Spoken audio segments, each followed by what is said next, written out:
Yeah, the Big East tournament, by far the best conference tournament out there. Madison Square Garden doesn't get any bigger than that. And I'm going to take UConn to repeat here as the Big East tournament champs for plus 390. No disrespect to St. John's, Joe. We've talked about them a lot. We're both high on them moving forward. I do like them to ultimately reach the Final Four, but I just can't trust them in this spot for plus 135. Taking UConn is more of a value play for me. Last year, UConn was minus 125 to win the Big East. I felt that was warranted. This year, St. John's at plus 135. I just simply can't get behind it right now. You look at Johnny's, clearly the best team in the Big East, clear threat to make a deep tournament run, but they do have the scoring issues. And I think one night that is going to hurt them, whether it's in this tournament or in the big one in a couple weeks here. But offense wins in March, and St. John's simply just doesn't have that consistent offense. They're good from the mid-range, but they can't shoot the three ball. And a team like UConn, who's 13th in offensive rating, according to KenPom, can hurt them if they get hot one night.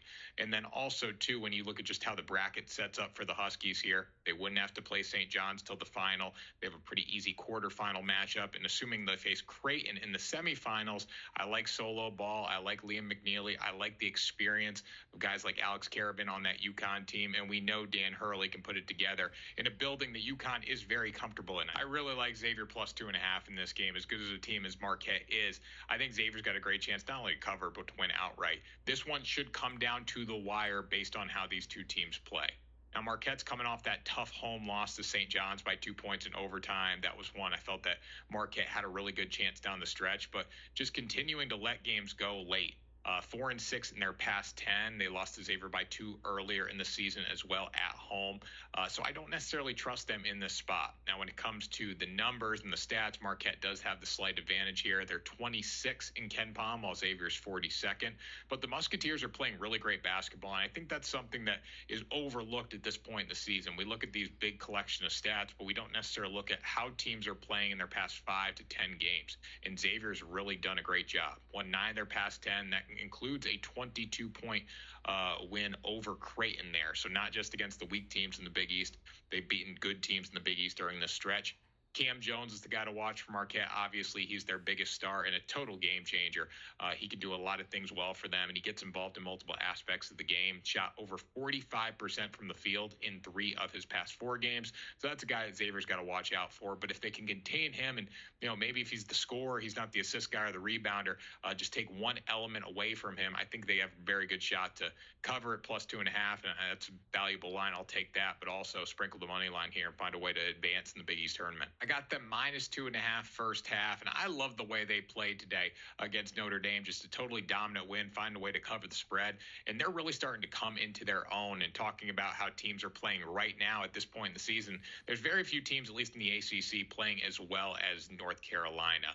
They've won 7 of their past 8 games, and that one loss was obviously against Duke, but they competed in that one. There was moments where Duke pretty much had the game under control, but North Carolina was right in it. You could get live lines on Duke down to minus 130, minus 140, which is very impressive considering they were a hefty favorite coming into that one. So they did compete there. Jalen Withers was the star on Wednesday against Notre Dame, scored 21 points. He shot 70% from the field. That's a secondary player for North Carolina. Their 2 star guards, R.J. Davis and Ian Jackson, have been the primary scorers this year. We get them going a little bit now. North Carolina's a really dangerous basketball team. Looking at Wake Forest in their past 7 games, just 3-4 and not playing great basketball. UNC does have a 36 spot advantage in KenPom. Again, playing much better basketball at this point. The reason I'm going first half here, Wake Forest is a dangerous team if they get going, but I think UNC is going to come out and build off what they did today and get a early jump on Wake Forest. So lean towards the first half for them, minus 2.5. I do think they cover the full game, but the first half's a little more valuable of a line to me. And I think Iowa State is a better team despite what happened against BYU in double overtime just recently. Looking at Iowa State, again, I'm going to go first half here, minus 1.5. I do like them to win the game outright, but the first half, just because of how they played today, the momentum that they're bringing into this game is pretty valuable here. Looking at what they did against Cincinnati on Wednesday, shot 53% from the field, 47% from 3, and now they get to play a BYU team that hasn't played yet in the Big 12 tournament, so I do think they have an edge. Rest is really meaningful, but at this point in the season, everyone's tired. I'd rather take the team that has the momentum, played really well coming into a game rather than the team that's been sitting and watching. So when you look at Iowa State in this one, the biggest thing that they need to do is score, and that's what they did today. they can win with defense. They rank 6th in defensive rating according to Ken Palm. So if they can stack that offense that they showed today with their defense, they're in really good shape. While BYU's playing really good basketball right now, their defense is the weakest part of their team, and that could hurt them here if Iowa State continues to do what we saw on offense today.